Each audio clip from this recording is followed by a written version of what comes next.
Hi, this is Aaliya, and you are watching Breaking Barriers with your host, Shah. Welcome to my show.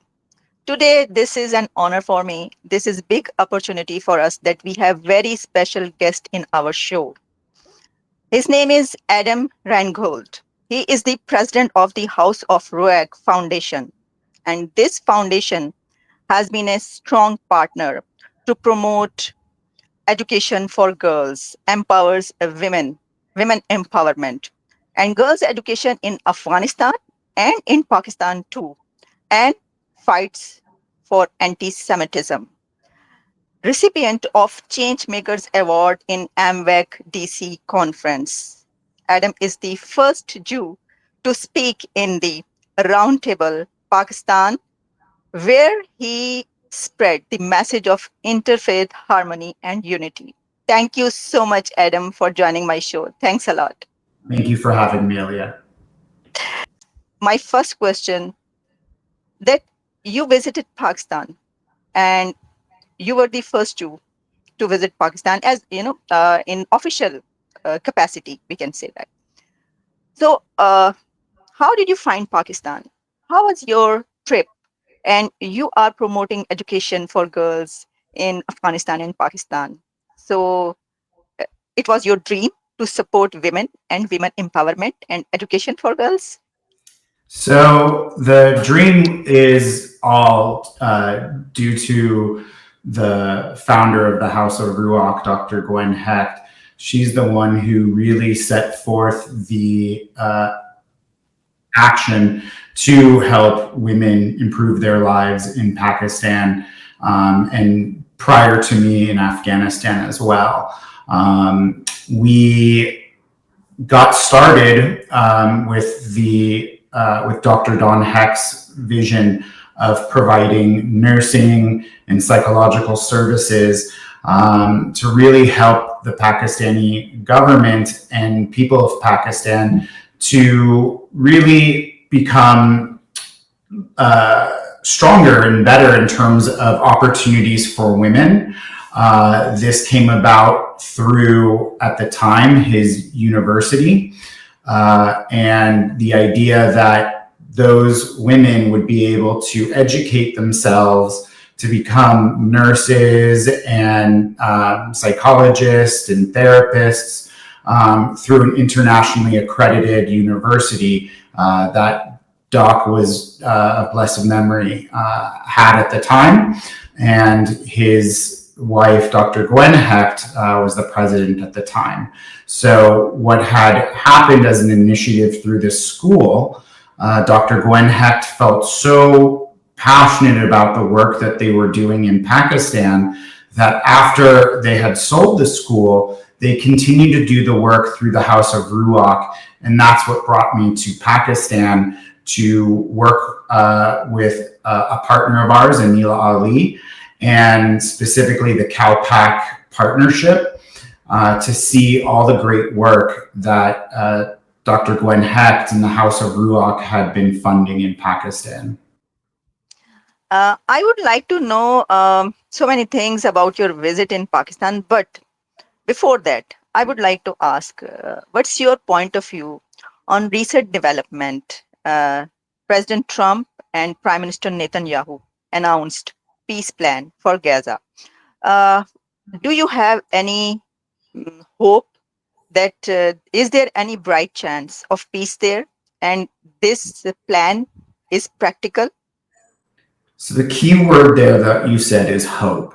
What brings this peace plan, I would say, more of a realistic chance than potentially what was there before, is the fact that it comes from the Prime Minister of Israel's office with President Donald Trump's involvement.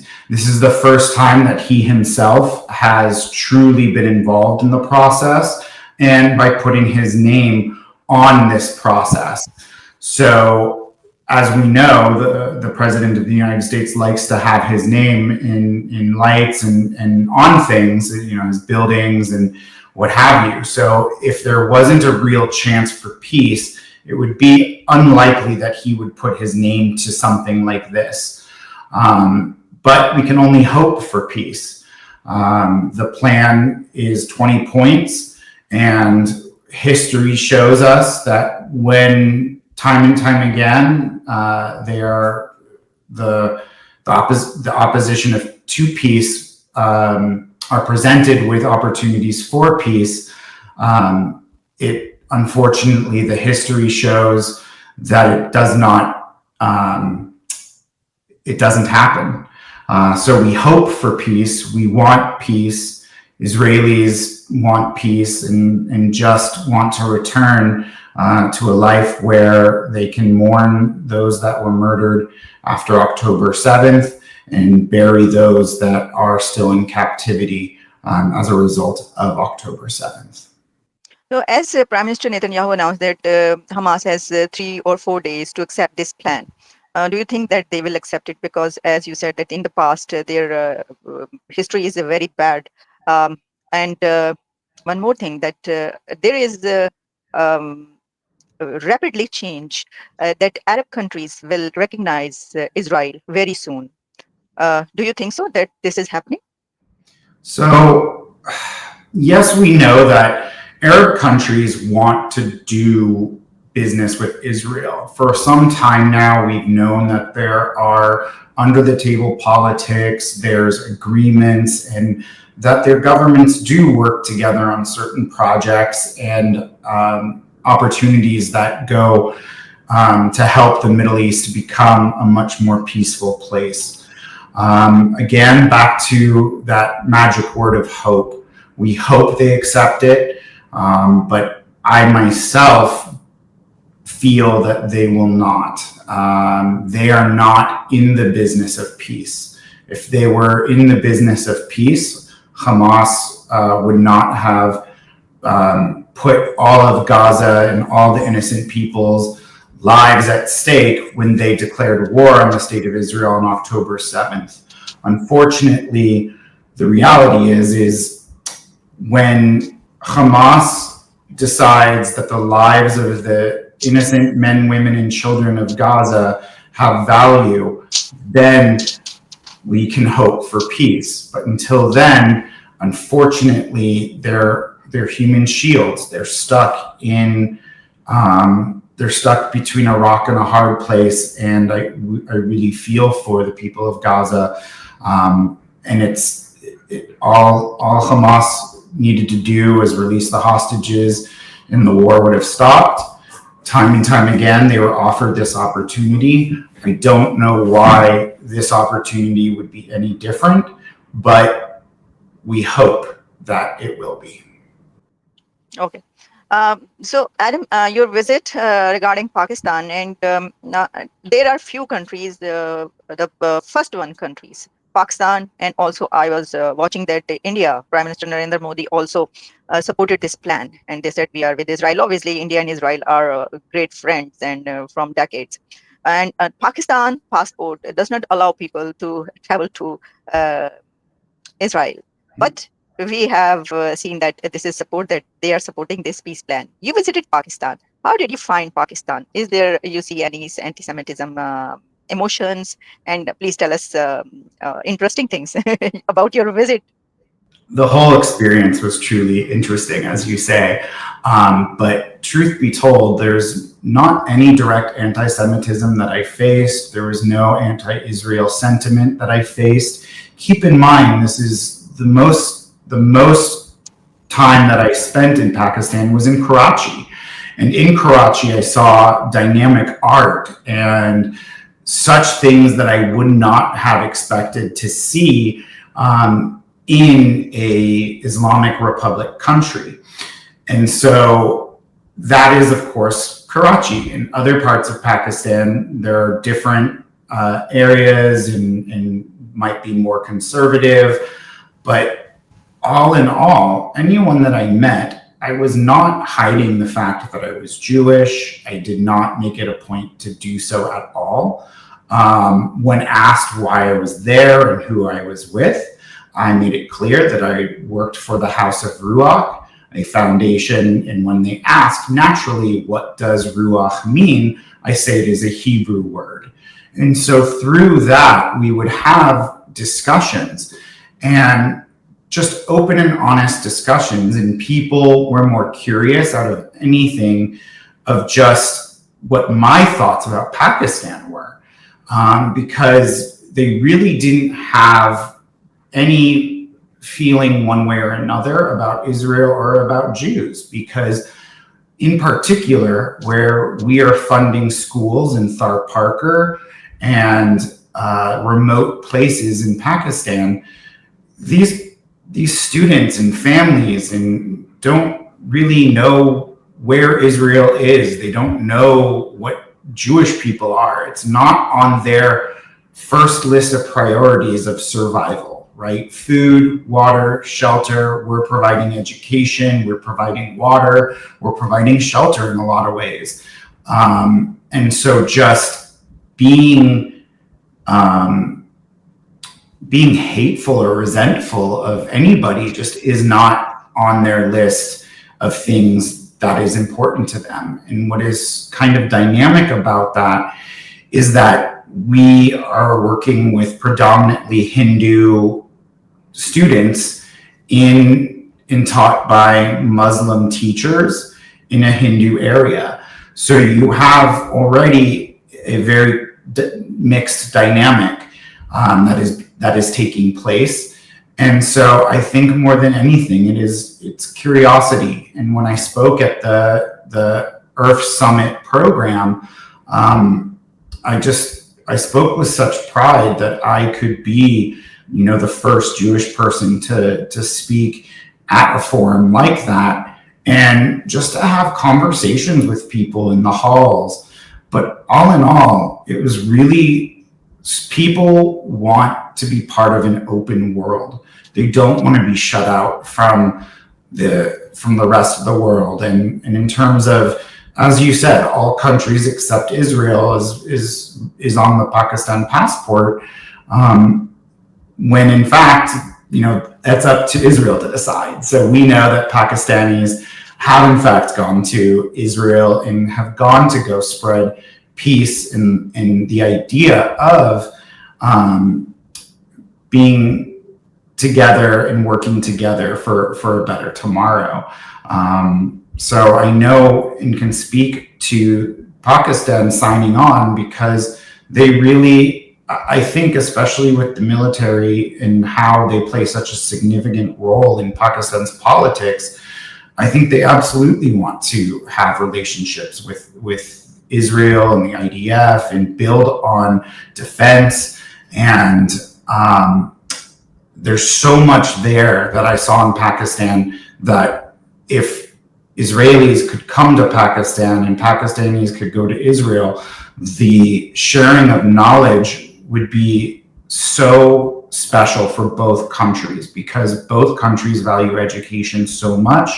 And really, Israel wants to help the world. Israel wants to help Pakistan to fertilize their desert, to help provide unlimited water. These are all challenges that are at the forefront of Pakistan's future. And these are all areas that, in recognizing Israel's right to exist through this plan, they can gain access to that technology, to the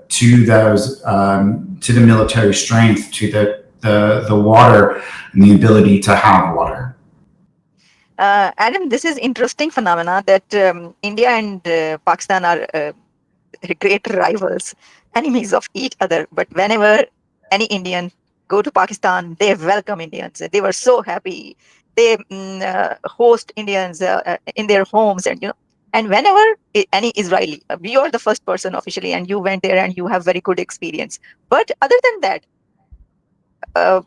Pakistan, as they think that Israel is an enemy and they does not allow people to go there, and India is a great enemy. But you discovered a star, Jew star, on one of architecture of Karachi on building.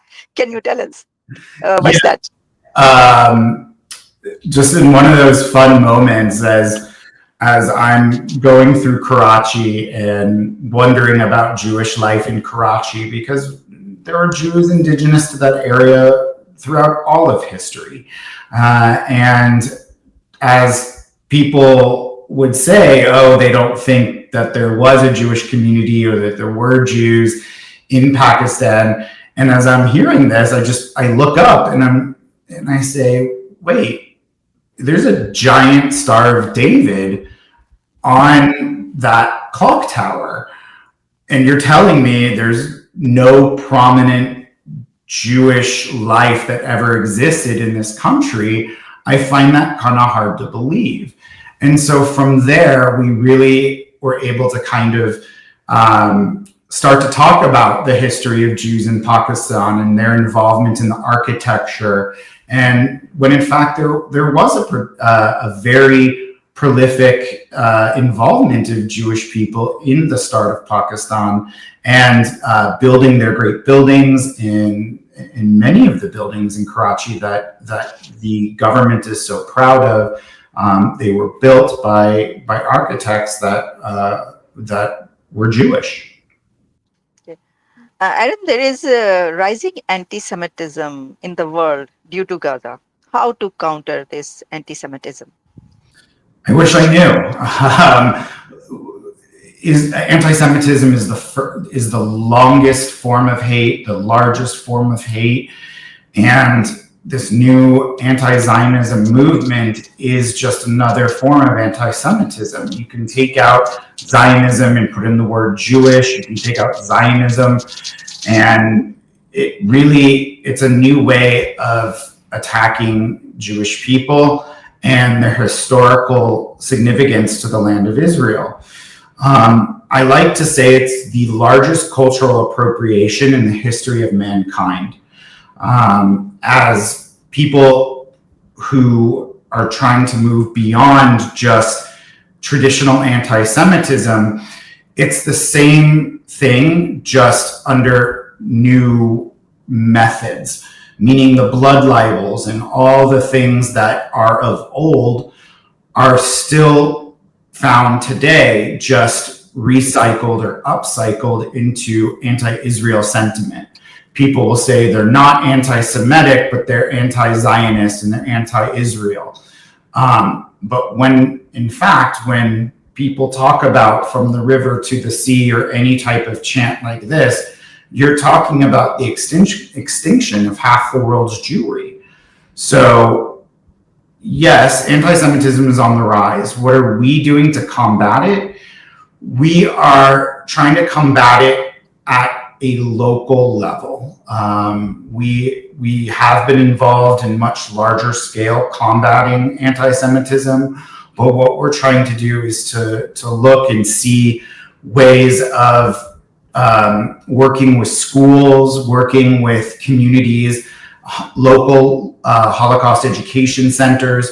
We're really trying to have people understand the Holocaust and how it has to do with today's anti-Semitism. And for most people, when they understand what the Holocaust was and they understand what the ultimate form of hate looks like, where this is going, they tend to want to then back away from that, because it never just ends with the Jews. Next week, after they finish with the Jews, it could be the Muslims, it could be the Baha'i. It doesn't matter. Hate just builds on hate. And when people understand the apex of hate, which is what we call the Holocaust, they understand how to start to back away from it. So we're really looking at ways to put Holocaust education in schools. We funded Holocaust education at the International Religious Freedom Summit. And these are all ways that we're looking to kind of make the world a little less anti-Semitic, is by helping those that go back to their communities understand what anti-Semitism can go towards, and understand that they have now met Jewish people. They have now been part of the Jewish story, and they themselves have now become witnesses and then go forth and speak about the evils of anti-Semitism. So it's a little bit about what we're doing locally in Pakistan. We hope to let people know that the wells that they're drinking water from, the electricity that their solar electricity comes from, is funded by a Jewish woman in California. These are all things that we're trying to do to introduce the world to Jewish people and to have them see we're not some evil entity that's trying to take over the world. Adam Reingold, thank you so much for your enlightened talk, amazing experience, and your in depth analysis. Thanks a lot. As always, and Aaliyah, I'd like to add, we as humans have so much more in common than we do than other people realize. Look at your name, Aaliya. Is to rise in some sort of ascension, and that word is the same word that's used when Jews move to Israel. It's they make Aaliya, they rise because they are taking such a mitzvah to go in such a major way that that there's a word for it, Aaliya. And so when I first met you, I was always like, is that her correct name? Am I not hearing that correctly? And time again, it's something that I love to, as I'm surrounded by Muslim people and Arabs, we have so much in common. And our naming, I have such good friends that are named Aaliya, and there's Adams and so many people share the same names within the Muslim community and the Jewish community, and we just have so much in common. And this is amazing. I didn't know history of my name, and this is amazing, really. Thank you so much for telling me this about my name, and we can have more talks in future on very interesting topics regarding Israel and the similarities. Thank you so much once again. Thank you.